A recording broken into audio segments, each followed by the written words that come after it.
calls have become the norm for most cell phone users nowadays, and some can be easier to spot than others. But when the caller says they're with local law enforcement, those calls can be harder to distinguish.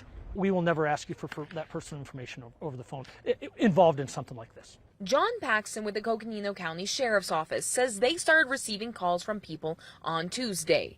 Since then, about a dozen people have reported scammers called them and pretended to be from the Coconino County Sheriff's Office and claimed that person had a warrant or a fine.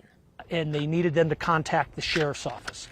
They gave a phone number with a very elaborate answering machine, and ultimately, in the end, they want you to pay a fine. He says so far, one person has given personal information to the scammers. Fortunate individual that gave out the personal information. You know, the big scare there is going to be identity theft at this point. Opening credit cards in their name, and so on and so on.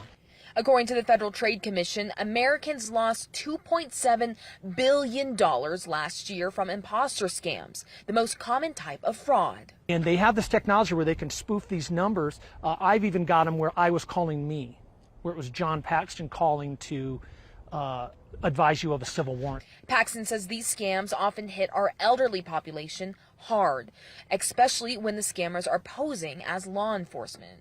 See that it is our seniors that are falling more victim to this.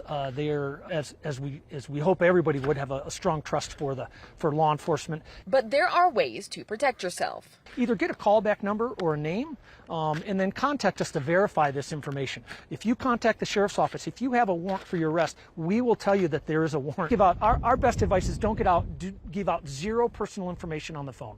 The Coconino County Sheriff's Office does offer classes on how to protect yourself from scams or identity theft.